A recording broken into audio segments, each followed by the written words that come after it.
From the RSNA, this is the Radiology Artificial Intelligence Podcast. My name is Paul Gee, and I'm a radiologist at the University of Maryland and co-host of the podcast. And my name is Tejani, and I'm a radiology resident at the University of Texas Southwestern Medical Center and co-host of the podcast. Each month, we dive into the hottest topics in radiology AI and talk with leading experts, thought leaders, and movers and shakers in the field. All right, welcome everyone to another episode of the Radiology Artificial Intelligence Podcast for our first ever annual year in review. So Ali, I can't believe it's the end of 2023, beginning of 2024. Can you believe it? No, because it feels like we just were in RSNA for the fireside chat. And a month went by so quickly and things just continue to change and grow. And it just feels like there's no stop, when you think about it. So it's hard to believe it's been a month, let alone a year. Yeah, totally. I personally had a really good time at RSNA. I think there's a lot of really cool developments, whether on the vendor side with applications of generative AI and the different products and the continued development of AI tools. On the research side, just hearing about a lot of really cool scientific discoveries, and of course, the fireside chat. It was interesting because I knew there was going to be quite a bit of generative AI and large language models and GPT variants, but I didn't expect to see so many vendors incorporate it in their product demonstrations this quickly. If you think about it, it's been a little over a year, right? Since we first heard about ChatGPT and some of the other groundbreaking models, if you will, in terms of taking things from research to practice and making it more accessible.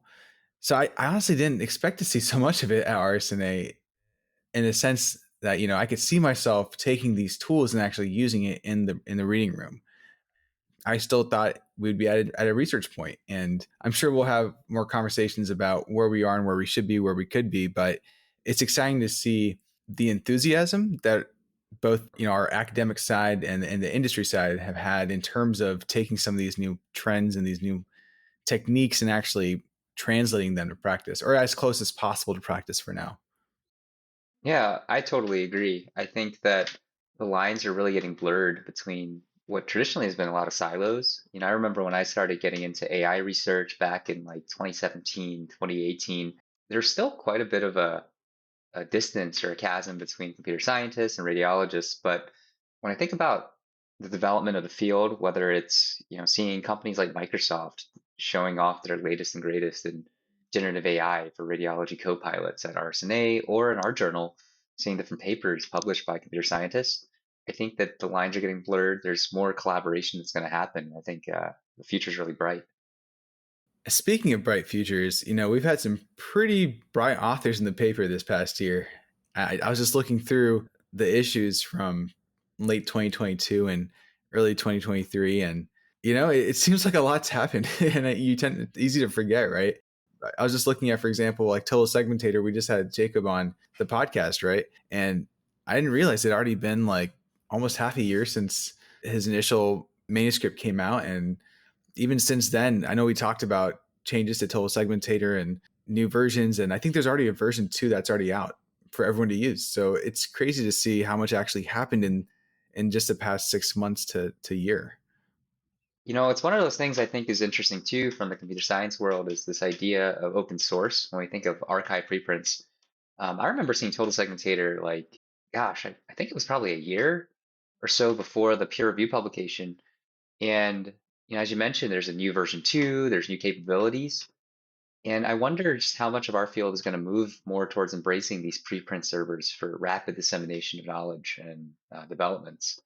But I also think it signals, though, in general, in our field, an embracing of the open source movement. When we look at the data sets, we have this data resources section in the journal, and it seems like just every month there's a new data set that's being released by an academic medical center, whether it's a large data set of liver segmentations on MRIs from the Duke group, or glioblastoma pre and post treatment scans from the UCSF group.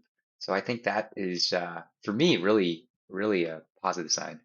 Absolutely. And we're still seeing, I think, the continued release of the RSNA challenge data sets. Like we had the C-spine one that came out this year. And what's nice, that I think what the journal's done really well, is create a centralized resource with that collection So for our audience, if you haven't checked it out, head over to the Radiology Artificial Intelligence website and check out the new data resources collection that Paul mentioned. And Paul, I remember being an early researcher and trying to look for data sets, and it could be a while, sometimes trying to find a right link to a right source to vet things. So to have these provided by the journal, I think it's just going to accelerate how some of the initiatives that our researchers, our audience may have in mind. Why not just head over to a vetted group of data sets, see if any of the use cases fit your needs, and go ahead and start there, right? Versus going down this path of just trying to find and vet, and that sometimes not being sure if what you're seeing is actually legitimate, right? And trying to do that on your own. I think it's just fantastic that the journal has taken on that task and is providing this as a resource to anyone, right? Whoever wants it. Yeah, 100%. And I think, if I think about it in life and certainly in academic research, we're operating on incentives. And one thing I think in the past, doing things like building data sets, releasing code, while providing huge benefits for the research community, they weren't necessarily things that were easily recognized by, let's say, an academic university. But with these kinds of new publications of data resources, I think it's really providing that incentive for people to not only do things for the good of the community, to lead the way in providing these tools, but really also have things that'll help them in their promotions, which, for better or for worse, that's really part of the existence for a lot of people in academic medical centers. So I think it's fantastic all around. And certainly for me, my first projects, it wasn't so easy to get access to or even our own data, which I don't think is a uncommon experience. And so public data sets like the chest X-ray data sets from the NIH, from Stanford, definitely set me on my path. So I think the future is bright, and this is super exciting to see everything from, like I said, C-spine CTs to MRIs of the liver to RAD ImageNet. I mean, oh my gosh, like over 1 million medical imaging data sets or medical image studies rather. That's pretty cool. Well, there's that, and then I just was looking the other day at the Scottish Medical Imaging Archive, 57 million studies. And I know that we've always talked about some of the limitations. We've had guests on the podcast, we've had conversations with ourselves about some of the limitations that we face with data curation and sources of bias. I think what's interesting is we're starting to see data sets from different parts of the world, from different communities with different demographic makeups. And I think that's important too, right? Being able to have this diversity, if you will, in terms of data set compositions. I'm sure people are using these data sets right now as we speak. I'm waiting eagerly to see what their preliminary results are and to see how this pans out. I think that's really going to inform some of the data sets that come out in the near future, probably in the next year. Yeah, totally. And I think along with that, in the journal, when I look back on the past year, there's this increasing recognition of the importance of not only ensuring this diversity in the data, as you mentioned, but also evaluating for these. There's a really interesting paper called the Subgroup Imperative, Chest Radiograph Classifier Generalization Gaps in Patient Setting and Pathology Subgroups that was published back in July in the journal that really just shined light on this fact that, hey, when we evaluate deep learning models in radiology, we shouldn't just be looking at the aggregate performance like an AUROC, but we really have to evaluate for these sub-analyses. So, to me, this isn't anything new from the clinical research world, but it is something that I think may not be at top of mind for the AI research. I think that is just something that's going to continue to be emphasized and certainly really important. Paul, why haven't we mandated subgroup reporting in AI and radiology research yet? Why is it? I don't know. My personal experience, right, from what I've seen, is that there isn't consistent reporting of that subgroup cohort characteristic, right? Oftentimes you have to go out of your way. Some people include it, some people don't. Why haven't we mandated it though? Is it just too difficult of an expectation, or what's going on? Yeah, well, these are just my thoughts and opinions, but I think, I think one part of it is certainly that data sets just don't often report these demographics. We think about race and ethnicity. We did a systematic review of public chest X-ray data sets, so like the most ubiquitous type of imaging out there. We published this in JACR a couple years back, and we basically found that less than 10% reported race and ethnicity. So even if you wanted to do a sub-analysis using these data sets, you can't really do that.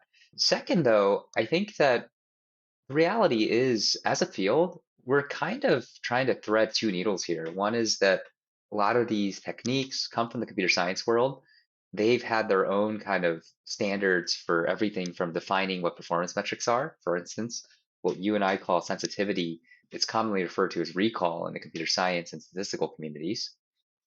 And on the other hand, we're also looking at the clinical side, where things like evaluating for these sub-analyses that have real clinical implications are kind of second nature for people like you and me, but for computer scientists, it may not be so. So I think that part of it is these standards just don't really exist right now, at least not in a super well-defined way, partly because I think there's a lot of stakeholders involved, and also because, as a field, we're learning about what the pitfalls are. So I think that as time goes on, papers like this one from the Fine group and others will continue to shed light on it and hopefully lead to the establishment of standards like the claim checklist. And I anticipate that there's going to be some revised versions of, if not the claim, similar checklists that give standards for these going forward. I think that's the thing. It's almost like it's a dynamic document, right? Things change so quickly, and in order to reflect those changes, we need to have that same flexibility in our a standard. Even that's the thing, right? The best thing about a standard is you can pick whichever one you like best. I think that's the joke I've heard before. But honestly, in AI, things change so quickly, and we're learning so much as we go on here that we kind of have to be flexible, and we have to, I think, reassess where we are, some of the best practices that we've seen come out with papers like that one. And Paul, I know we've talked about it too. The risks are real. There's this really interesting manuscript that came out in September. I'm just going to read the title here: "The Risk of Bias in Chest Radiography Deep Learning Foundation Models" from Ben Glocker and his team. It's pretty popular. It's gotten about 4,230 views. It's pretty high altmetric score. So, you take a look at the conclusion here, and they found that foundation models had racial and sex related bias, and that can lead to this disparate performance across the subgroups that we talked about. This is chest radiography. If I wouldn't be surprised if we had a similar study performed for a different modality, a different use case, and we saw similar results. Wouldn't be surprised at all. I think it's exciting to see that we're actually putting some objective information here. We're putting down, well, this exists, and this is what we need to be aware of, right? Going forwards. Otherwise it's all in theory. We're just thinking about things, and who knows, right? Until we actually see the data. So I think this is a great step forward, and looking forward to seeing more work building on what Ben Glocker and his team have already done. Yeah, totally. I think this work was super enlightening, super eye-opening. What I think is also interesting is on the flip side that I've seen over the past year in the journal is more of a scientific discourse when we look at letters to the editors. So with this article in particular, Akshay Chaudhary from Stanford, Christian Blufkin from University Hospital Zurich, and David O. Yang from Cedars-Sinai wrote a letter basically calling the question, should we really be considering this a foundation model? They make the claim foundation models are generally large scale, which this model certainly was, over a million X-rays, right? But self-supervised and ostensibly multimodal.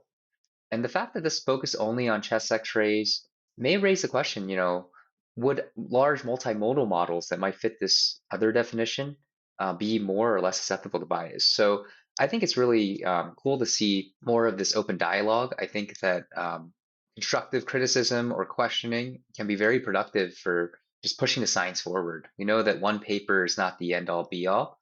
That's what really forms the thread of scientific inquiry. And I think we're just going to have more and more questions to dig through.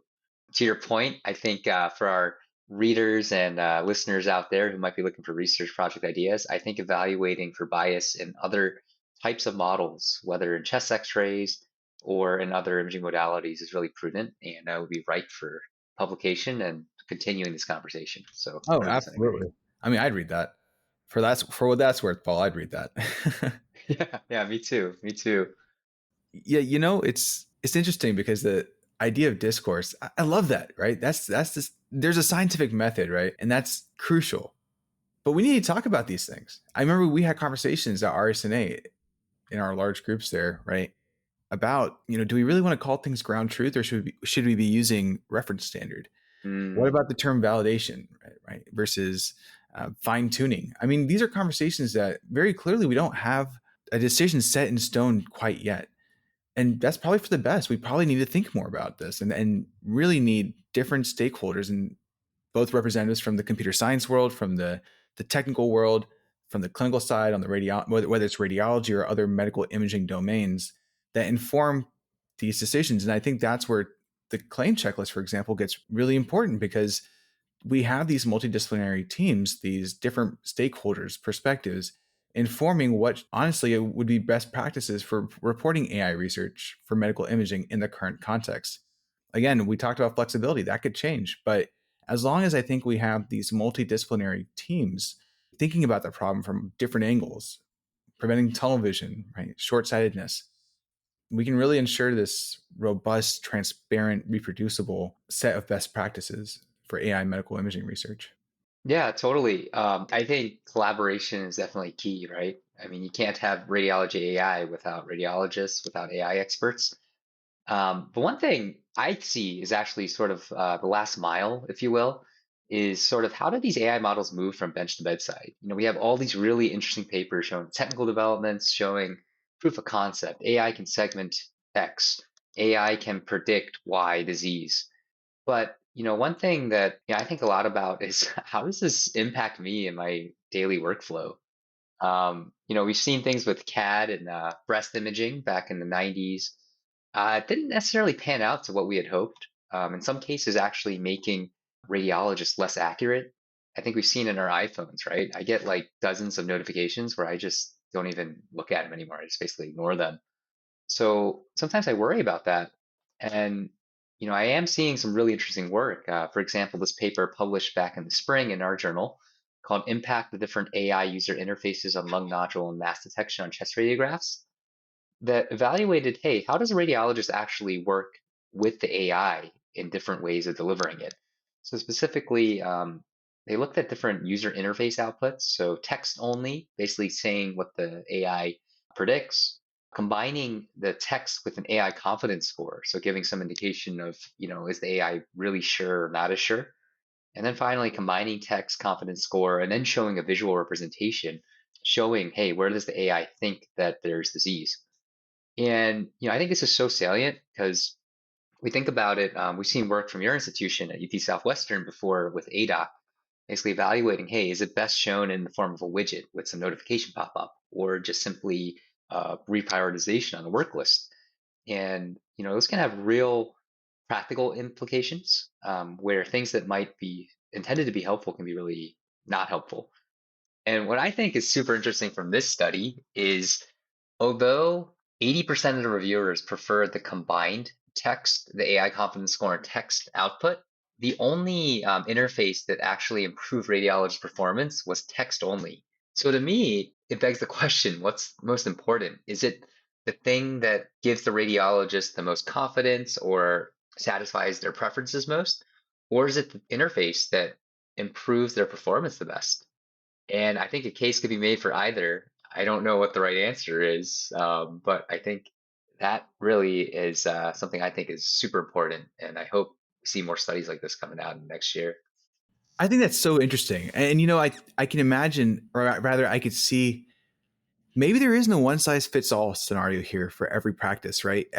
Every site, every institution may have a different setup at their workstation that is better suited for something like a widget versus a text only notification. Or maybe it's just more efficient to have that DICOM secondary capture show up right in your PACS and you can pull it up side by side. I think studies like that, like the one you mentioned from a while back with the reprioritization, that's all insight. And you can imagine that when you have a site that may not have as many resources as some of the more larger places deploying AI currently, this is all vital information that can guide their implementation strategy, their deployment strategy. I can tell you personally, at least, the alert fatigue thing is just so real. And especially if you have limited number of screens at your workstation and now you're adding more windows and I have to click out of it and I have to get to the widget. I mean, when you look at metrics like turnaround time beyond just traditional performance metrics, just as an example, all that kind of feeds into it, right? Because now you're having to do things that detract from actually interpreting the study or determining if the AI results are true positives or false positives and so on. You're just trying to find the AI result itself. And But you can imagine if you have it set up with more screens, well, it can just pop up in a separate window. You can click on it. You can look at heat maps. You can take a look at whatever information is provided without having to necessarily detract too severely from your typical workflow. So I think if I had to make a prediction, we'll probably see different paradigms for different practice settings. And if I had one request for, I know we're a little past the holidays, getting into New Year, but if I wanted one holiday present this year, it'd be more research on that clinical translation side and taking a look at how we're actually interacting with AI. What are the user interface paradigms? What works well? What doesn't? Are we confirming what that group showed, right, Paul, from the study regarding these text only notifications? But I really hope we see more of that in the coming months. Yeah, no, I couldn't agree more. I think that's something that we got to take all of these studies with a grain of salt. These tend to be pretty small studies. In that paper, there were only 10 radiologists. And what's been shown in other studies is depending on your level of training, are you a fellowship trained specialty radiologist in a particular specialty? Are you a general radiologist who reads multiple specialties? Are you a resident or fellow? The impact of these AI tools are going to be pretty different. And I think similar to that, the output's going to be really different too. So I'm totally with you there. And along those lines, I think we're going to start talking about pushing the boundaries, right? As we move closer or deeper into this clinical translation aspect of AI, imaging AI research, I think we'll start seeing new metrics emerge as standards for determining model performance, if you will. There are these performance metrics that we've always talked about, right? AUROC, sensitivity, specificity, et cetera, depending on your use case, right? DICE coefficients, et cetera. But I think now what we will see are what are the salient metrics for determining clinical performance and efficiency, not just turnaround time, right? But things like concordance, which we've talked about. We've seen some studies talk about this already. But what else is out there, right? Are we talking about the rate at successful AI analysis is performed, right? The rate of incorrect application of AI tools to inappropriate modalities, right? How often are my chest radiographs being sent to the head CT model, right? Things like that. I think we'll have a whole new list of metrics that emerge based on upcoming research that tell us, okay, these are some of the benchmarks that you want to use for clinical performance rather than just objective performance for a given task. And I'm excited to see where that takes us. Yeah, and I think this hits on a good point too that I think a lot of times when I talk to radiologists or people like techs, they're interested in AI, but if they're not necessarily doing research or have a background in it, they feel like they can't get involved. But I think that for these clinically important metrics, it's got to be defined by the people who are actually using them. So tech could be like, hey, what's the rate of having to correct some AI output manually? Or for the radiologist, it might be like, hey, what's the rate that this AI gave me a totally inappropriate analysis, like a head CT prediction on a chest X-ray? And I think that only happens if you work with the folks at the bedside or at the MRI machine. That's all to say that I've always believed that everyone's got a role to play, and AI is just a tool like any other. So I, for one, want to see a lot more people involved who are not necessarily identifying as informatics or AI people. Oh yeah, I mean, you think about the tools coming out. I mean, some of them what we saw at RSNA, some of these tools that actually operate at that initial step of the technologist sending the images to the tool or annotating the images and the tool picking up those annotations. The user is changing too. It's not just the radiologist. And so, of course, I completely agree. I think we need to see more of these multidisciplinary authors incorporating different perspectives because even like thinking about clinical translation, you won't know what doesn't work well unless you're on the ground. And oftentimes we don't know what's happening at that level when radiologists aren't present. So we need individuals who know the problems, right? Who can tell us like, hey, this sounds great on paper. This sounds great in theory, but here's why this won't work in practice. No matter how well performing it is, no matter how groundbreaking it is, we just can't take it to practice because it doesn't address certain barriers. So I think your point is very well received in terms of actually representing the people who know the problems and who know what works well, what doesn't work well. In addition to our computer scientists, our researchers, our clinical domain experts as well. So Paul, I know we're getting kind of close to the end here. So I got to ask you a question. We've talked about a few exciting things in the last year. What are you most excited about? If there's one thing you had to pick, what are you most excited about for 2024?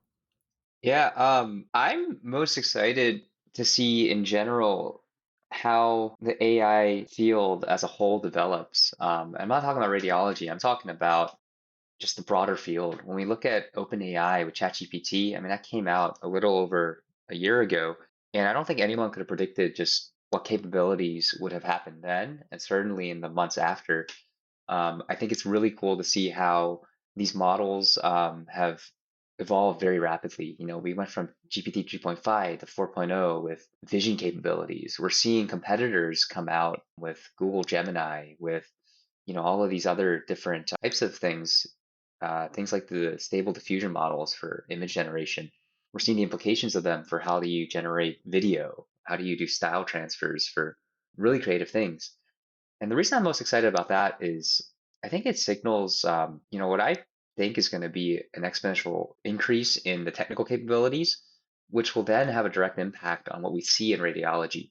I think it's no secret that so much of what we see in AI in our field came from Google. It came from Facebook slash Meta, with PyTorch. It came from Google with TensorFlow. We look at these models that we take for granted today, like Inception or GoogleNet. They literally came from these companies.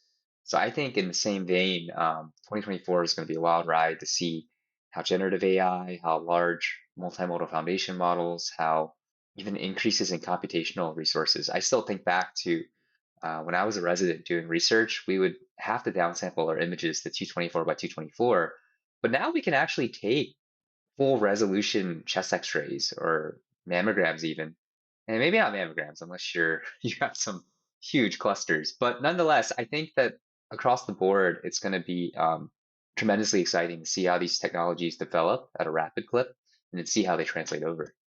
I agree. And you think about how quickly things changed in the last year. I can only imagine for the next year. And I hope that we do take a moment though to say, okay, hold up.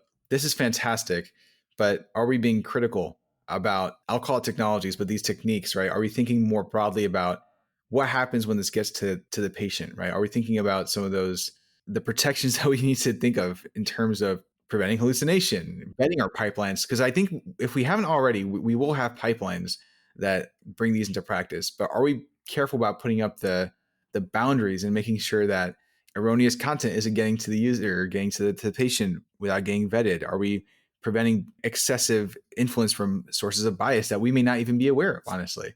And I think that's where monitoring AI comes into place, right? Before you have the pipeline, and hopefully we're putting those steps into place to make sure we're monitoring and vetting both the input and the output. I think one thing I'm really excited about is seeing more creative use cases. I forgot to mention this really exciting paper from November, just about a month ago. It's called Deep Learning Based Identification of Brain MRI Sequences Using a Model Trained on Large Multicentric Study Cohorts. And it's a big group composed of individuals from the University of Zurich, from Germany, from Munich as well. And I think that what they did is they looked at a problem, right, that all of us have on a daily basis.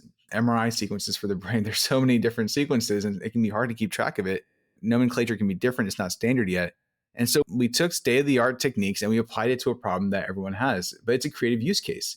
And so I'm hoping to see more of that. I'm really excited to see how we take all these developments, for example, like ChatGPT, like GPT 3.5 and 4, and now we start applying it to broader use cases and problems that we have every day in the reading room, but we may not have yet addressed. I think it can be really exciting to tackle some of the more fancy and high hitting use cases, but it's always important, I think, to remember that there are low hanging fruit, things that still need to be addressed before we move on to some of the more bigger problems, if you will. And you never know, which use cases will actually have a greater day to day impact, but something like identifying brain MR sequences that can have such high value for radiologists immediately at their workstation. And so I can't wait to see some of the problems that our authors and our audience tackle next. Yeah, 100%. And maybe that's the other side of the coin. While I'm excited about the pace of development, I think in some ways, you and I have talked about this, that maybe things will slow down because we've got to make sure we're getting our fundamentals right, whether it's in identifying that these images are actually what we believe they are. If you imagine, you think a MRI sequence is a T2 flare, but it's actually a T1 postcon, that's going to have some really wonky impact on one, your model training, or two, your model evaluation. I also think, to your point, we've got to be really mindful about how we're translating these algorithms. There's this really interesting initiative from the ACR called Image Intelligently. And it's basically this work group saying, hey, we need to ensure equal access to high quality and safe AI for pediatric patients, both in terms of, hey, AI should be developed for these patients, but two, we shouldn't be doing things like taking a model trained on an adult and using them in kids, which has been a point of discussion. I can't say that the jury's out 100% on whether or not that's totally bad or good, but I think nonetheless, again, to the idea of collaboration, we really need to have stakeholders across the spectrum, from the technical to the clinical to translational IT. I think that everyone's got a voice here, so I'm looking forward to seeing how initiatives like that continue to develop and other ones come out of the woodworks. I agree. And Paul, I think that's our hot take as we wrap up this episode, that while things will continue to grow, the pace will slow down, and probably for the best as we think more about putting up those guardrails for thinking about how we can safely translate these to practice and making sure that we're thinking through the entire use case beyond just the model performance. I think that's the hot take. What do you think? Yeah, maybe I'll addend that and say maybe slowing down in a sense that maybe we're not going as broad, but I think we'll be going deeper. We'll be asking those fundamental questions about how do we evaluate the AI? What are the pitfalls? And are we actually doing more than just pointing them out, but are we developing solutions for them? And so I kind of view it as a broad versus deep kind of thing. And yeah, I think it's going to be interesting. I think so too. And so, Paul, I think we can all look forward to an exciting 2024. I'm excited to come back in 1 year and take a look at how off we were or how on track we were. I honestly don't know. It's hard. The question you ask is where will AI be in 5 years? Well, I have no idea where AI is going to be in 1 year, but wherever it'll be, I'm sure there'll be progress. And hopefully we're doing it with a conscious approach and I think we know what the problems are now, right? We know things like we know, for example, external validation. It's always been a point of discussion, but what are we doing for it now? Are we taking our studies to large multi-centric cohorts? Are we taking the solutions that have been presented and building on those? I think it's going to be in tandem. We'll go deeper on the new technologies and the new techniques, and hopefully we will take the solutions that have been presented for, I say older problems, but just problems that we already know about, that we've talked about, and actually applying them and seeing, does it work or does it not? So I'm excited to see that too. Yeah, 100%. Yeah, I totally agree, Ali. I think it's definitely going to be an interesting year. I'm excited for it, but it's going to be hard to predict. But we'll check on it in a year's time. So we're at the end of our time. So I want to thank you, Ali, for a great year of podcasts, of great discussions. And to our listeners, thank you so much for your continued listening, for your support. And we wish you a happy and joyous new year. Likewise, Paul, thank you as always for a fantastic conversation. And to our listeners, to our reviewers, our authors, anyone who supported the journal, just thank you so much for your time, your support, and your enthusiasm. And we look forward to seeing what's in store. Happy New Year's to all. We hope that you've enjoyed this episode of the Radiology Artificial Intelligence Podcast. Shout out to Uriah Shemchisen for our podcast music and to the RSNA podcast staff. Email us at podcast@rsna.org anytime with questions, feedback, or suggestions.